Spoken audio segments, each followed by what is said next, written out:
Bienvenidos a mi opinión barraganesca. En 1988, México vivió una de las jornadas electorales más modernas en su tiempo y más fraudulentas de la historia moderna. Carlos Salinas de Gortari se declaraba ganador de las presidenciales del 88, quien compitió con Cuauhtémoc Cárdenas, líder de la izquierda en ese entonces, representada por el PRD recién ascendido. Los líderes de esa banda de izquierda, además de Cuauhtémoc Cárdenas, eran Porfirio Muñoz Ledo y Andrés Manuel López Obrador, actual presidente de la República. Carlos Salinas de Gortari, mediante un fraude con el llamado Se cayó el sistema, que en ese entonces el secretario de Gobernación era Manuel Bartlett, hoy actual director de CFE, que en los fachos golpean y golpean admitiendo su propio delito, pero bueno, esa es otra historia. Carlos Salinas de Gortari logró llegar a la presidencia, y su presidencia estuvo marcada por tres grandes acontecimientos: el TLC, la guerra en Chiapas y el asesinato de Colosio, el cual al INE le dio la oportunidad de oro. Después de que en el 88 estuviera este fraude, se creó el Instituto Federal Electoral IFE. En ese entonces, las primeras candidaturas presidenciales importantísimas que llevaron fueron las de los comicios del 94, donde por el PAN estaba Diego Fernández de Ceballo, el actual jefe Diego, que ahora le habla a los jóvenes como si fuera una alternativa viable, y por supuesto pues estaba Luis Donaldo, llegado por dedazo presidencial de Carlos Salinas de Gortari, y rival principal, político al menos, quizá su asesino intelectual, no lo sabemos,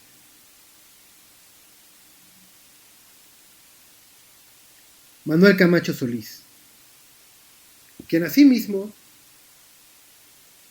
casi le quita la candidatura al pobre de Colosio, cosa que terminó sucediendo en Lomas Taurinas con un disparo de Mario Aburto Martínez supuestamente. Entonces, la gente obviamente nos sensibilizamos. Yo era un niño, recuerdo, mi familia no se hablaba de otra cosa más que el asesinato de Colosio. Él fue un magnicidio.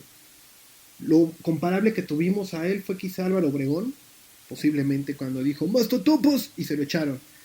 Entonces, después de ello, vemos que el IFE empezó a tener un protagonismo con unas elecciones pacíficas, con unas elecciones donde la gente realmente salió a votar. El 94 fue un año muy tumultuoso. El asesinato de Juan Jesús Posadas Ocampo del Cardenal, agarraron al Chapo, mataron a Ruiz Massieu, que era el presidente del PRI, a Colosio principalmente. Entonces, pues la gente dijo, sí salimos, ¿no? El único candidato viable era Zedillo. ¿Por qué? Porque legalmente era el único que no estaba en el gabinete, etcétera, etcétera, y era el jefe de campaña de Colosio, llegó a la presidencia casi unánimemente, así todos los mexicanos dijeron, pues sí, va por Colosio. De hecho, ese fue su eslogan de campaña: por Colosio, por el PRI, por México. Siempre México al último, ¿no? Siempre los intereses primero. Entonces, el IFE tuvo una oportunidad de oro. Nuevamente demostrar una imparcialidad supuesta y una confianza de la ciudadanía cuando en el 2000 Vicente Fox Quesada, candidato por Alianza por el Cambio, decidió llegar a la presidencia de la República, y la gente lo apoyó porque ya estábamos hartos del PRI. Excepto mi padre y un grupo así en ese tiempo conservador que decía, Fox es el candidato de los ignorantes.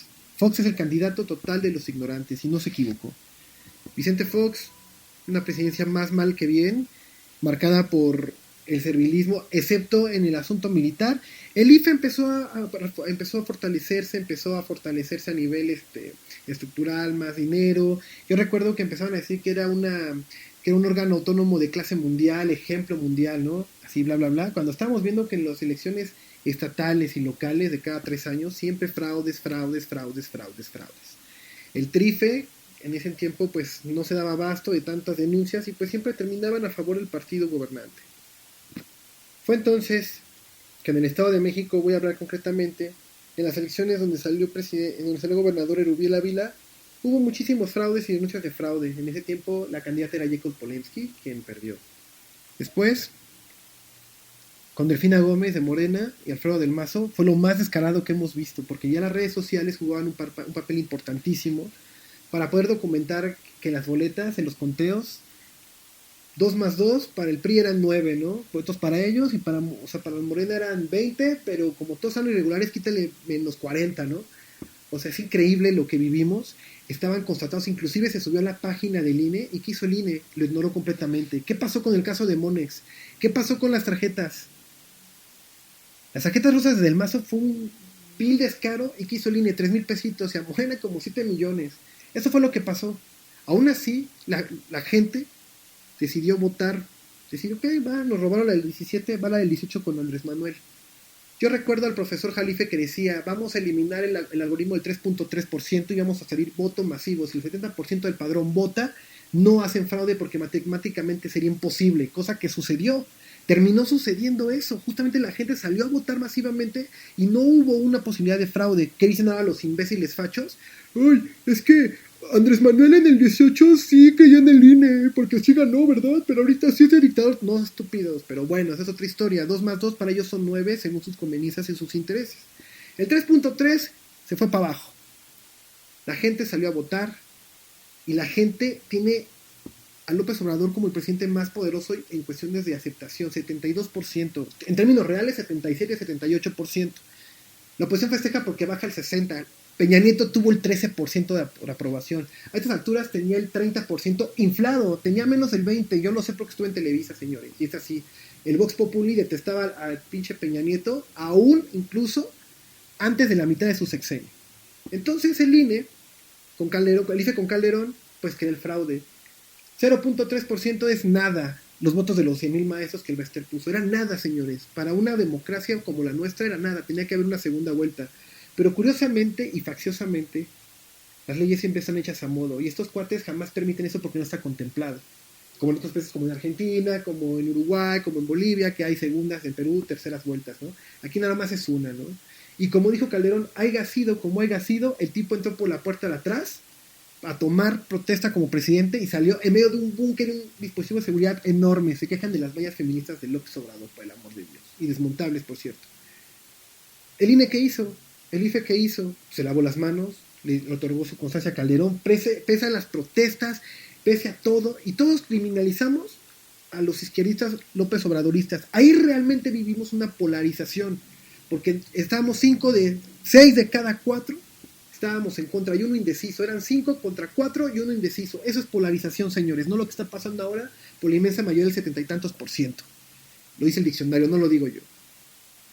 Entonces, después de ello, con Peña Nieto, pues se relajó más el asunto, pese a que pues, era muy guapo, Televisa metió toda la carne al asador, y el INE, el IFE en ese entonces, pues fue incuestionable hasta ciertos puntos. Sí hubo controversias, las de siempre, que actos anticipados de campaña, que clonación de boletas, que el lápiz inclusive ni siquiera servía, ¿se acuerdan que hasta se borraba con un dedo? Todo eso lo pasaban en redes sociales y ya se les olvidó, porque así son la oposición. Entonces, se empezó a reformar y se empezó a manejar la idea de que la gente ya no confiaba en el IFE, que la gente ahora necesitaba que las universidades u otros organismos pudieran hacerse cargo de lo que ellos hacían. 3 escándalos del IFE y del INE rápidamente, y con esto concluyo mi opinión del día de hoy con respecto al INE. Número 1, cuando Vicente Fox fue presidente y todo ese rollo y el INE llegó a Calderón, recuerdo que cuando Irak, en la guerra de Irak, se calmaron las hostilidades, derrocaron a Saddam Hussein, el presidente en turno, que fue Barack Obama, porque Bush solamente duró un periodo de 4 años, Barack Obama pidió al INE de México, junto con otras instituciones de la ONU, llegar a Irak y Afganistán a organizar las votaciones electorales. Y eso fue un orgullo que Calderón, puta, yo me acuerdo que gritó así muchísimo. Todo el mundo estaba orgullosísimo del INE, excepto la gente. La gente, pues claro, van a ir a hacer las tranzas allá. Hasta me acuerdo que si hubiese habido redes sociales, eran memes. Hubieran sido memes. ¿Y qué pasó? Fueron a hacer eso. Y se colgaron la medalla, puta, pero a niveles insospechados. El INE clase mundial, el IFE, ¿no? Pero aquí en México sacaron la Mitofsky, consulta Mitofsky, y resulta que el 40% de la gente solo confiaba en el INE. Ay, mexicanos, son unos ignorantes, indios patarrajada, no saben de lo que se pierden. Nunca han valorado sus instituciones porque en México no existe la meritocracia. Eso es lo que siempre han dicho en las redes sociales, en los medios de comunicación, antes redes sociales, ahora redes sociales, ¿no? Punto número 2, Lorenzo Córdoba. Lorenzo Córdoba, cuando salió diciendo que imitando a unos indígenas que eran unos representantes de junta de gobierno local de su comunidad, eran líderes, el tipo se pone a imitarlos, se pone a burlarse de ellos, ¿no? ¿Cómo es posible que tengamos un árbitro racista? ¿Qué dijo la gente? Nada dijeron, porque no les conviene, ¿verdad? Si hubiera llegado López Obrador, o si hoy en día alguien por López Obrador hace eso, piden hasta juicio político a López Obrador y cárcel. Hoy, en ese tiempo, pues nada dijeron, porque los opinólogos de ocasión estaban viendo el fútbol, estaban viendo creo que la selección, ¿dónde está la selección? Creo que perdiendo en Brasil, no me acuerdo. Punto número 3, y el más importante quizá, no tanto lo de Calderón, ni tanto lo demás, sino su reforma misma. En vez de Instituto Federal Electoral, con Peña Nieto cambió Instituto Nacional Electoral. ¿Qué pasó con ello? ¿Por qué se derivó esto? Ahora sí que se derivó por un escándalo del mismo Lorenzo Córdoba cuando salió el tema del presupuesto. El INE dijo, hey, ¿saben cuántos iPhone compró el INFE para los consejeros y personal administrativo? Fueron más de 4 millones de pesos. Y era el iPhone 5, el iPhone 6, que era el de moda, porque yo también me lo compré. Por eso me acuerdo muy bien. Y no nada más les daban su iPhone, un carrito para uso personal con chofer. No nada más eso, sus viáticos, y su crédito, claro, o sea, aquí uno es prepago o paga su plan. Estos güeyes ni siquiera pagan eso, y el plan más fregón de todos, ¿no? ¿Usted crees que le van a darle 5 gigas, el de llamadas limitadas por cuánto? No, claro que no. Además les daban tablets, después salió el tema de las Harley, entonces ya se les olvidó, pero yo sí confío en el INE. Ay, por favor, la gente es tan estúpida que su habla por sí misma. Si hay gente que con tal de no admitir sus errores es capaz de moncharse un brazo, así de enfermos. Por eso es que la oposición son fanáticos, porque ven las cosas torcidamente con tal de tener la razón. ¿Cuál es mi conclusión en esta opinión barraganesca, señores? Yo sí estoy apoyando a que destituyan a Lorenzo Córdoba y a Ciro Murayama, ahora que este último fue a Jalisco a apoyar a Alfaro en sus actos violatorios de la veda electoral. Fueron 21 o 22, sacó el chapucero por ahí, con video y todo, y Juncal Solano lo denunció. Y que cosa que ella no es santa de mi devoción porque ni siquiera ha terminado la escuela y ya se lanza de diputada o de lo que sea, es increíble, pero bueno. No es posible que el árbitro, como dijo Noroña, no tanto que sea un árbitro vendido, sino que son férreos opositores. Es cierto que el árbitro, a imagen de la gente, sea tan parcial. Es increíble. Entonces yo sí apoyo que el INE, yo nunca confío en el INE desde antes de Calderón, como mucha gente no lo ha hecho. Pregúntenle a sus padres. Después se transformó a INE y nada. Lo único bueno del IFE y del INE es que la credencial para votar es gratis. Eso es todo. Es lo único bueno. Pero de ahí en fuera, yo creo que debe reformarse, sí, por supuesto. Debe ir a juicio político, claro, y es muy urgente, no tanto por Morena, sino por ya demasiados atropellos, sobre todo porque esto realmente sí es una violación a la democracia. Quieren hacerlo de Estados Unidos, ¿no? O sea, censuraron a Trump en los medios, aquí no se puede porque Obrador maneja los medios también. Pues lo van a hacer desde línea. Fíjense nada más qué mofa, ¿no? ¿Cuál va a ser el resultado final? Salgado Macedonio, un pederasta que no puede ser ni juzgado por la posición mediocre, es increíble su incompetencia, posiblemente le regresen la candidatura y va a ganar, ya sin siquiera competir. Eso es lo que va a pasar. Esta fue mi opinión barraganesca. Muchas gracias, chicos. Síganos en Políticamente Incorrectos, Políticamente Radio, y por ahí estamos también en las redes sociales. Saludos a todos y nos vemos para la próxima.